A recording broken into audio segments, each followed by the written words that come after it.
Hello there, it's Alicia Sant'Angelo here at Montclair. I'm an acupuncturist on staff. I'd like to introduce you to Dr. Matthew Fellner. Welcome. Thank you. Great to be here.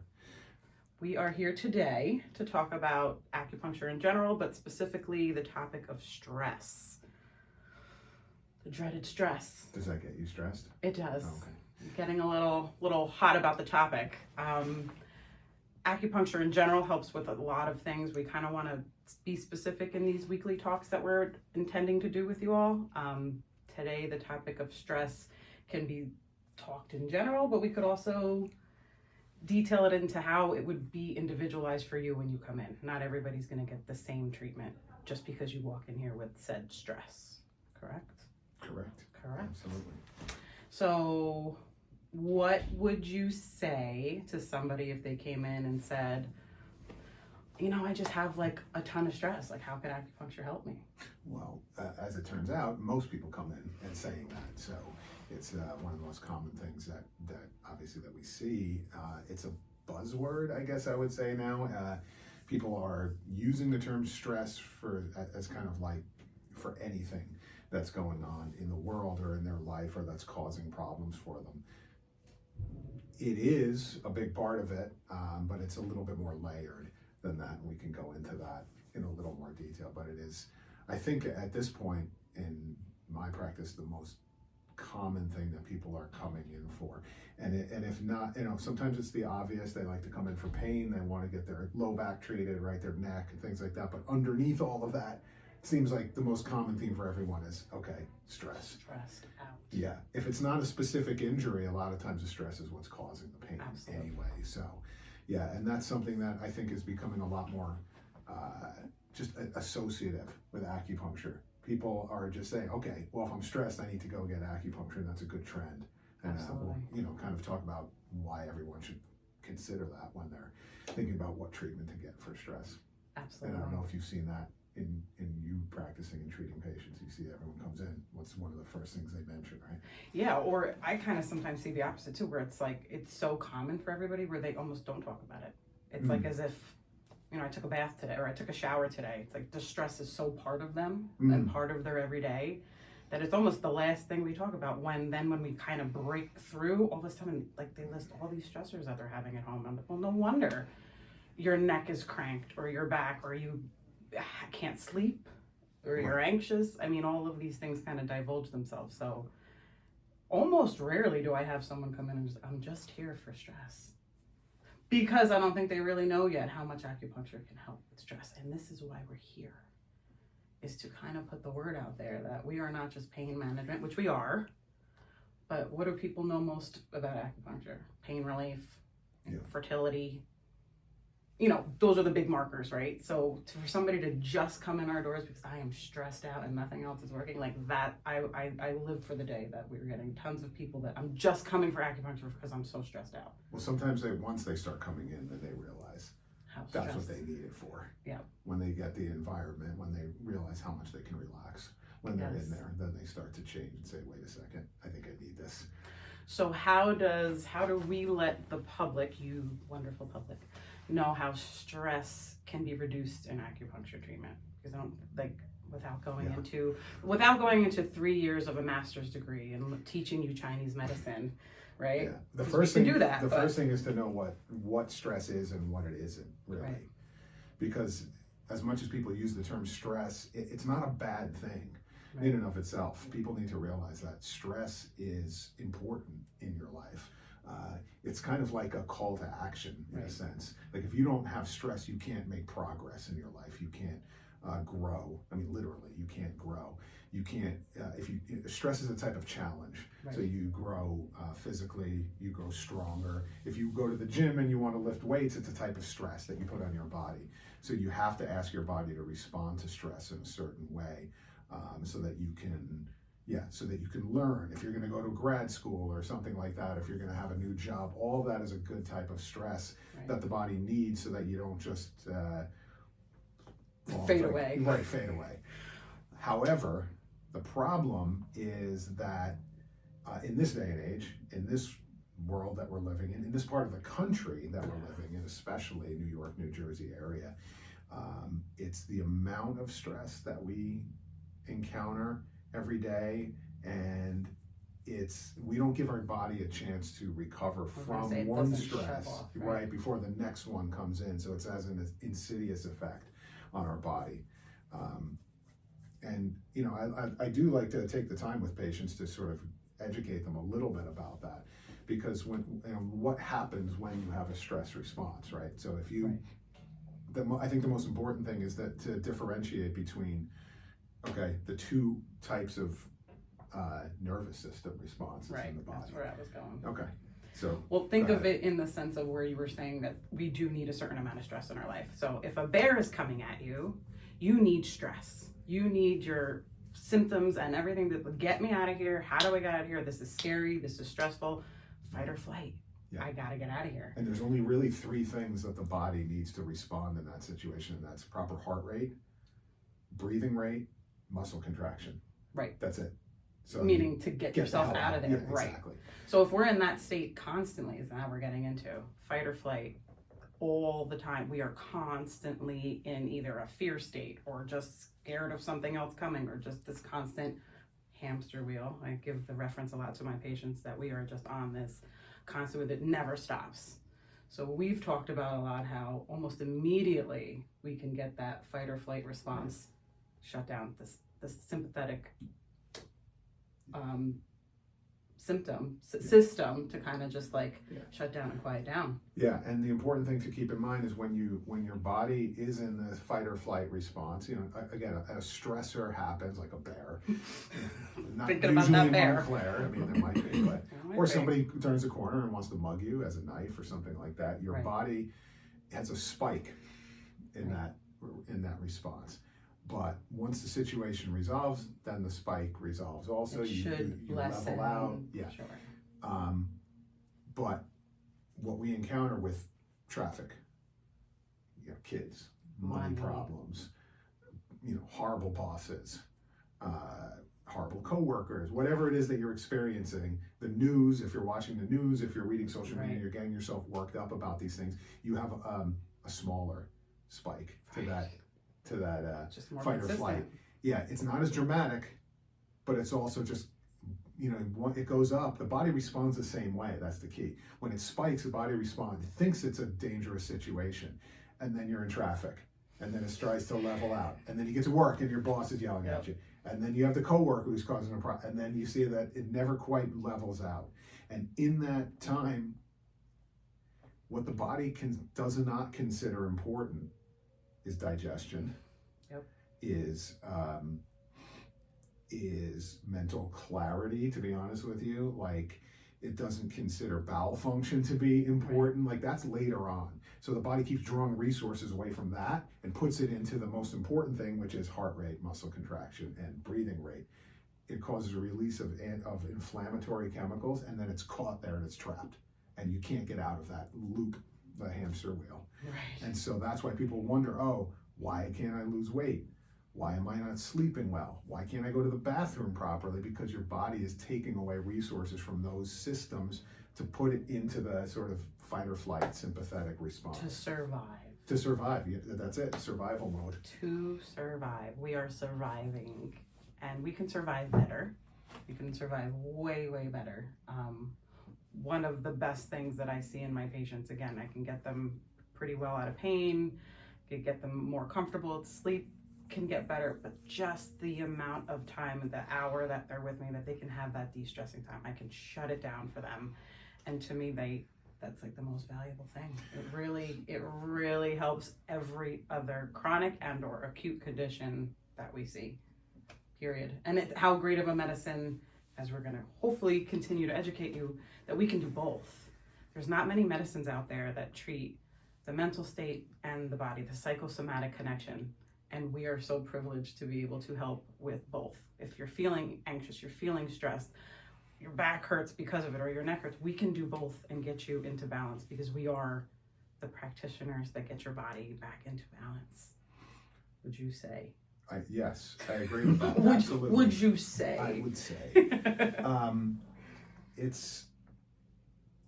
okay, there's a quote. I'm not going to get the quote exactly right. I'll paraphrase it from Pascal, So not direct. 17th century, I believe, French mathematician and philosopher, who said all the world's problems are caused by man's inability to sit quietly in a room. And that was, 400 years ago. I can imagine his head would probably explode if he saw what was going on today. Right. But the idea is that it's if you have a constant stream of everything trying to get your attention, doing this, but like your brain has to process all of that. Yeah, I got to look away from you right now. Sorry. You kind of just stress me out a little bit. But so you exhaust your brain. You literally exhaust your brain from trying to process all of that. Whether it's the phone, the internet, the doom scrolling, the TV, all of that stuff. You need time to be able to just turn it off, even if it's for a few minutes.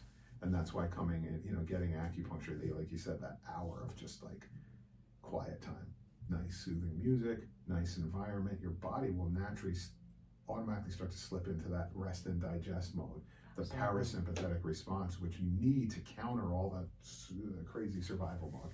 I find that tailgating off of that, sometimes after treating a patient, especially new to me, they come back and they say they were completely exhausted.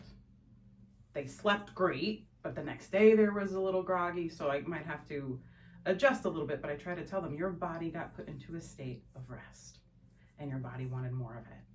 So you needed to rest. That's why you're sleeping. That's why you're groggy. That's why it's like your body hasn't been in a state of calm in so long that you now are exhausted on the weekend because you had acupuncture on Thursday. Well, we need to maybe wean in a little bit, maybe less time with the needles, maybe less needles, depending on the patient, but it really does show that when you there's one patient in particular, I'm just gonna have a little ad lib here.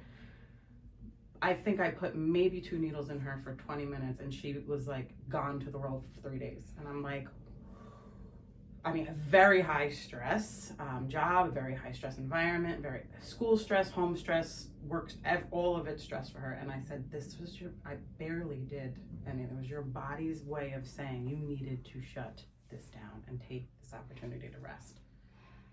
Yeah, and it's very dangerous if you don't. It can lead to a lot of serious chronic issues. And again, it's not per se, it's not the stress itself per se that's causing it. Right. What do I say? Stress takes advantage of areas of weakness. So you may not even know where your area of weakness is. You might have like, oh, my mother has, this autoimmune disease and her sister had it and my nephew has it, like all this stuff. Okay, there's a genetic component there. And you might have a weakness, let's say in your digestion, or you might have a weakness in your, maybe you're prone to headaches or something like that, or blood pressure. You don't always know where it is, but the one thing stress will do is find it. Right. It'll And find it, exacerbate and that. it'll exacerbate it and take advantage of those areas of weakness. So you really have to, intervene, and like you said, get the person to sort of take a step back and realize that they need to slow down, and maybe it's just for the time that they're in here. Absolutely. Yeah. And I find it interesting too when we talk about stress together, we have different approaches, and not just because patients present differently, that's a whole nother conversation, but even within 2 practitioners, like my mind is calm down with the ears immediately, do a bunch of ear needles. It might look different to him. Doesn't mean that we're both not getting the same results, or for that particular patient. The beauty of this medicine is that it's not finite, it's not exacting, it's individual to the patient and also to the acupuncturist. Like there's points we know, we get educated on what works and what doesn't work, but we really can find a way to kind of artistically navigate. I always say that, it always looks a little bit like art. I know Kathy, our wonderful owner boss, sometimes she peeks in on some of my treatments, she said, well, that looks beautiful. So there's an art to this acupuncture as well as a medicine. And we can take a question from our audience behind you that this video world doesn't see, but do we have a question from the audience? When you look at chronic conditions that are stress related, what are the top conditions that you find? Not just the pain syndromes, because those are kind of the beginners of the beginning of a problem, but the other things that happen because a person's not resting or not being able to find quiet or able to shut their system down and actually, kind of resolve sympathetic symptoms. Yeah, so there is sort of like the more obvious symptom-based stuff where people are going to have trouble sleeping, for sure.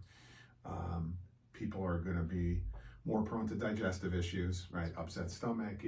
We see so many people, I say diagnosed with irritable bowel syndrome, but it's just a collection of symptoms that they don't really know exactly what's causing it, and oftentimes it is stress, so it can affect your going to the bathroom, it can affect your digestion, you get gas, bloating, heartburn, all that stuff can come up, hypertension, right, blood pressure issues. But sort of to me, the underlying thing that I'm seeing a lot more of over the years is keeping in mind that when you have when you're in that sympathetic fight or flight response, you have a lot of stress, your body releases more inflammatory chemicals like cortisone and things like that. And that over time is going to cause chronic issues. And we're seeing a spike in autoimmune disease, for example, over the past 10, 15 years. And that could be related to various things. One of them may be just the amount of exposure to stressors and that constant release of inflammatory chemicals in the body. So it could be autoimmune, it could be inflammatory disease like rheumatoid arthritis, things like that. Very common that we see now. Yeah, and this topic of cortisol, your cortisol levels are high, your cortisol, it's like almost equates to stress now. How high are your cortisol? You're stressed because your levels are high. So we have a hormonal attachment to stress too. Endocrine system kind of gets into effect. I feel like the gallbladder is like the secret little stressy, the passive aggressive stressors. My little bit of knowledge in the sense of people that are holding things in, holding their anger, holding their frustrations, their fears. They are not really doing much with their life. All of a sudden they have these go to the right side of the body. All of these gall problems, gallstones. They can't digest, like we're saying, their digestion comes into play. All of a sudden now they're getting their gallbladder removed. But where's the stem? Where does it start? Where does it start? And also it could be there's blood sugar regulation too, and inability to lose weight. So people might be doing a lot of the right things, like, okay, I'm exercising, I'm eating less, I'm trying to eat healthier, I'm not losing weight. And you investigate a little further and, maybe they're not sleeping well, there's the stress component, it's interfering enough where it's slowing down the metabolism and it's affecting blood sugar. And now the person's like, well, what do I do? Do I go on one of those GLP-1 inhibitor? Like, it's a lot of questions to answer when you take a step back, you peel the layers back a little bit. Stress could be playing a huge part in that too. It could be a very big component that if we can get it a little under control, things will start opening up and feeling better. Definitely. Any other questions? So one of the big stressors for people is time, right? Everybody's busy, everybody's trying to fit time in, and sometimes trying to find that hour for acupuncture, however many times per week is suggested, could be a stressor. How many times per week do you think is optimal for, and obviously person matters, but also what are things that can be done either in the treatment or that they can do at home to bring, to make those treatments and the effects last longer? That's a very good question. And we both probably have a lot of little tools for that. One of the biggest things I do tell people, if I say, I think you would benefit from twice a week for 2 to 3 weeks, that's my suggestion. But if that is adding stress to your life, let's start with once a week for a couple weeks and see if we can fit it better into your schedule. I don't want acupuncture to be another thing on your schedule that you just can't fathom. But also, once I give them that treatment and they feel how good they feel, they're like, okay, so I can fit in possibly 2. What about 3? Maybe can I be here every day? And as far as I love ear seeds, we can have a little talk about that. Ear seeds is something that it's a little bead that we put on a particular point in the ear, and to me that carries on a calming, anti-anxiety, just a little bit depending on what point I choose, but it gives them a little of a continued treatment in between treatments. If they can't come twice a week, you're leaving me with ear seeds, you're pressing, I'm sending you home with a little bit of acupressure existence. I'm sure we're going to go into some breathing I think breathing is probably one of the biggest things that we could also educate them as to continue their treatment, help you move your chi around and get you feeling better. I mean, I have little tips and tricks for de-stressing. I love talking about foot baths, foot soaks, when people are more angry stressed, more up in their head stressed, lots of thoughts, maybe migraines if it's getting to that. Pull the energy down to the feet, like at night, warm foot soak, like just drain some of that energy down instead of it being all up here in the chest, tight chest, in the head, migraines, in the ears ringing, in the eyes dry, and like, let's just bring, so that's those are two of the things that I kind of say almost to everybody, if it's mainly stress-based that I'm treating them for. Yeah. And he's going to go opposite. He's not going to do not ear at all. seeds or foot baths, which is fine. No, it's fine. Foot baths are great. I think it's ironic, though, that people have such an issue with time, that they've so many things on their plate, when the thing that's really going to help them the most is actually doing a little bit less. Sure. So it's interesting to tell them to add something like acupuncture into their schedule. But the acupuncture is like, it has a regulatory effect on the body, so you can start to adjust the person's sort of pattern and how they respond to stress, and it doesn't necessarily have to be forever. You know, that's the first thing. It's really good to get a bunch of treatments early on, because you're trying to, I talk to people about how when they first learn to ride a bike, and when they're on it, they need somebody else's hands on the bike to hold them until they get the hang of it, and then you can let go, and then they're on their own.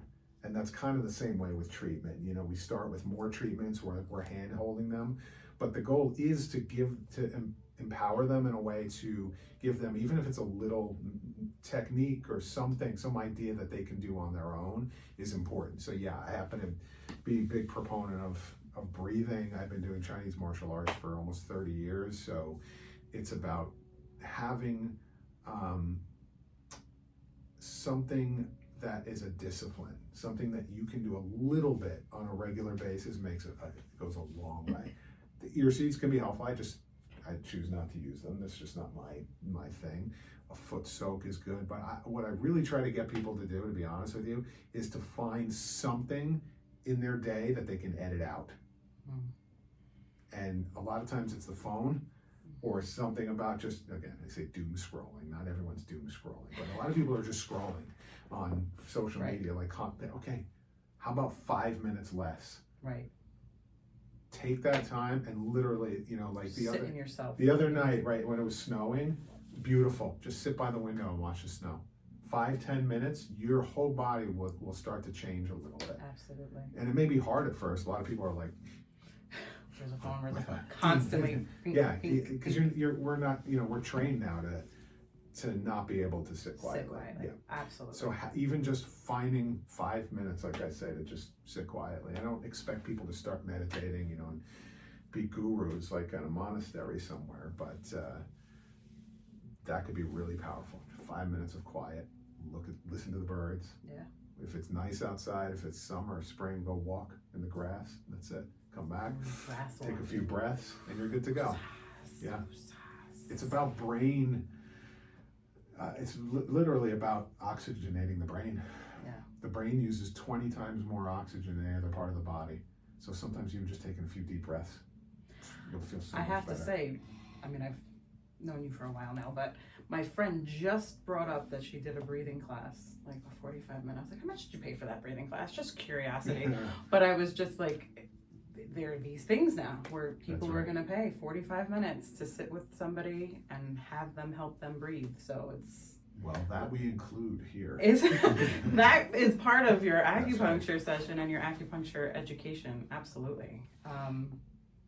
Any other questions? It's okay. I think the only other thing that might be fun to think about, and because this can kind of tie into our actual fellow providers and practitioners. 3 points.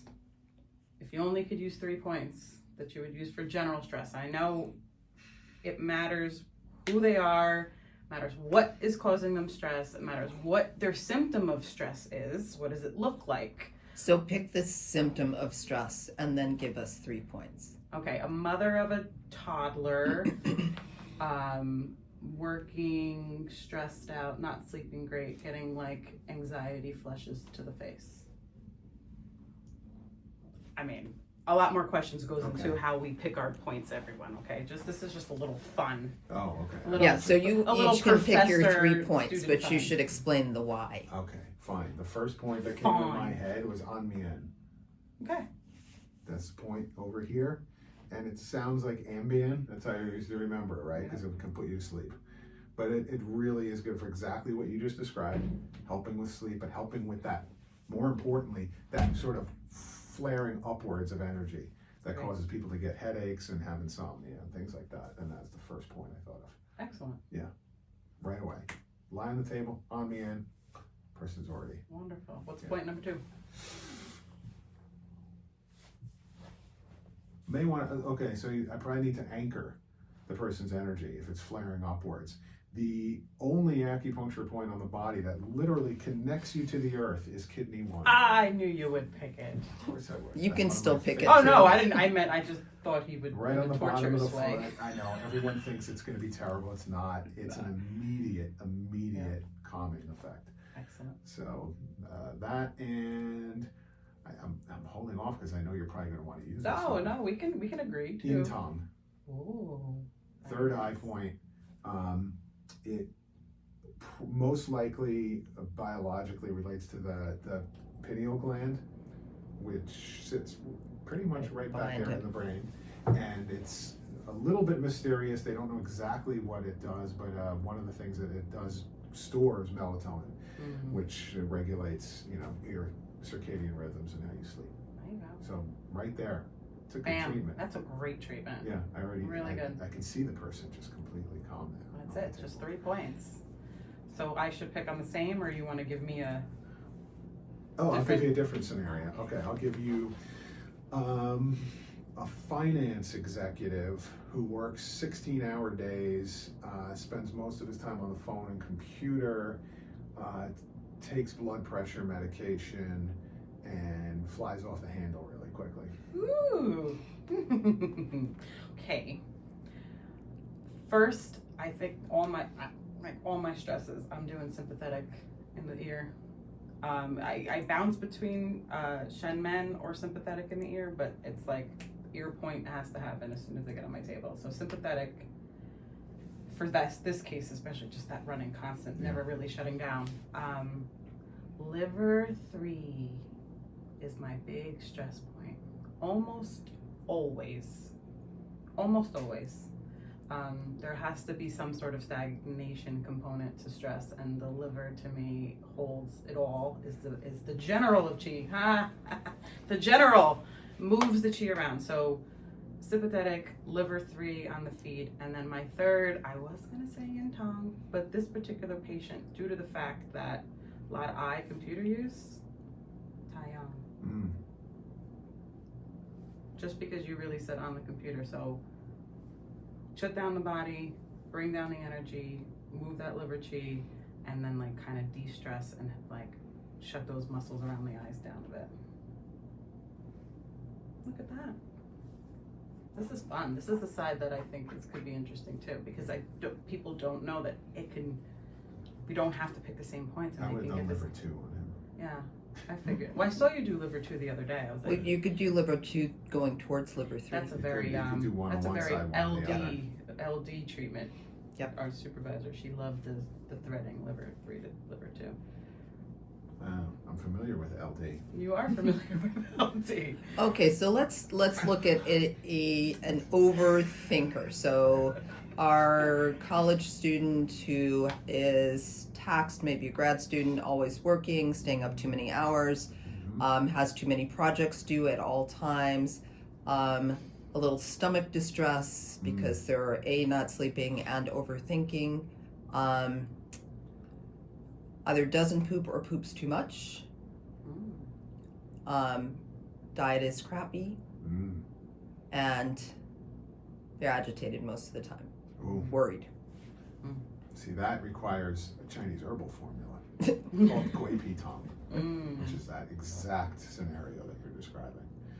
It's the, I mean, we of course describe it as spleen Qi deficiency. When people hear that and they're like, what the heck does that mean? We And don't talk about spleen at all in Western right. lands. It's a bit of a mistranslation, but it's really related to the overall process of digestion. And one of the things about the Chinese medicine that's a little bit weird to Western thought, but also fascinating, and why we make all these connections, is that it's the emotional component to all the organ systems that's lacking in the Western medicine. So when you are constantly overthinking and over digesting facts and figures, it's similar to like having problems with digestion. It's the same system and it affects it the same way. And so you get then what? Brain fog. You get problems maybe with bloating, gas, pooping not enough, pooping too much, like all these digestive types of issues. And it can be it can be very much reflected in the state of mind. So a student is a classic case of that because they overthink, they spend a lot of time late at night, maybe not eating properly, eating fast food, things like that, so it all comes together. So the magic point for that I would use would be spleen 6, stomach 24. Not used all that much, but it's classic for it. Its two main indications are for harmonizing the stomach and calming the spirit. There you go. And then of 24 course, over 36. Yes. Okay.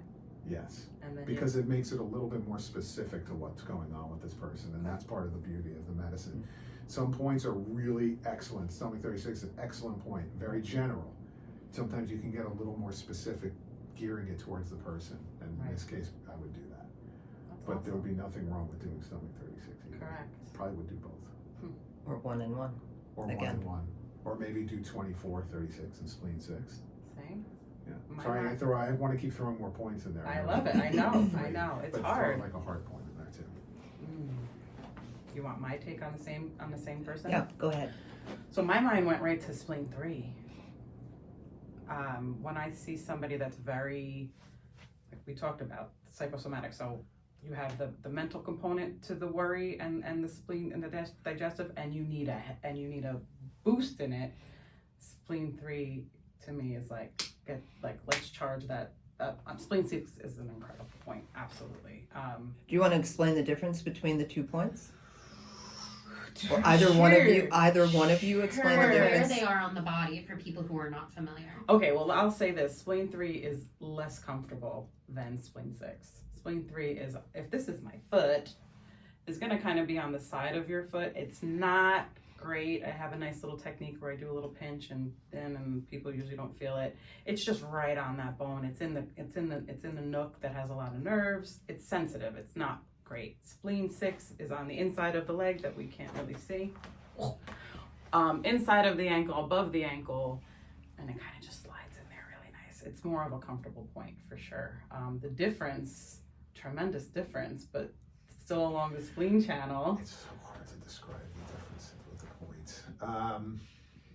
Well, spleen 6 also incorporates other channels. It's the meeting point of liver and kidney.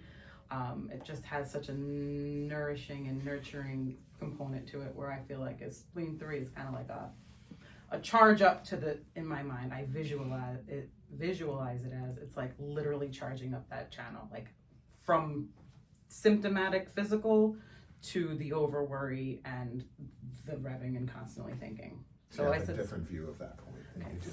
Okay, spleen 3, see, It's the source point. right. I don't see we're getting too much of this earth on earth. It actually has a very powerful absorbing quality.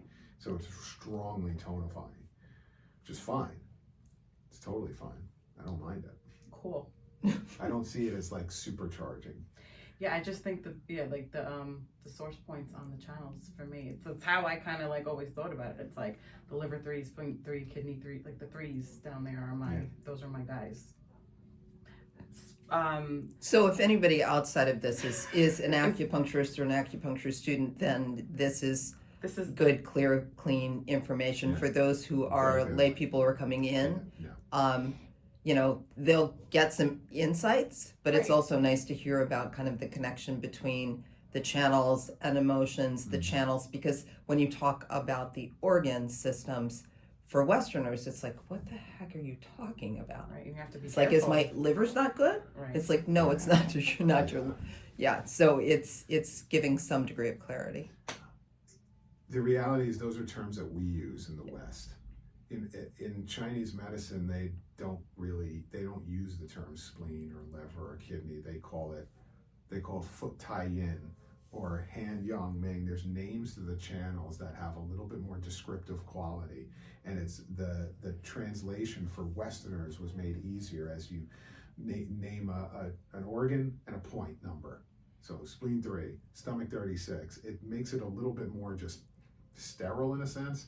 The reality behind it is there's a Chinese name to the point, like either Zhu Sun Li or San Yin Jiao or, you know, He Gu, or points like that. And it's about what channel it lies on, and it has certain qualities and connections to various organs, and that's more important. Yeah, it's tricky because it requires 3 years. This is the start of 3 years. I don't know if Absolutely. you realize it. Absolutely. You have enough power to go 3 years. Let's describe it as So this is the fun part about these particular topics that we'll be talking about here is, you know, they're general topics, but they can be very dissected and individualized per patient and even in between providers. So this is exciting that we're going to be talking about a lot of these topics of acupuncture and Chinese medicine in general. If there's any questions that any of you have, please feel free to contact us. Write questions. I mean, we want open forum, we want open dialogue, we want to be an education to the community beyond just our hours of business. We kind of want to be able to help with just education and having you meet us without maybe even coming into the office, but feel free to come down to the office too, please. Right? yes. We're good? We're good. Till next time.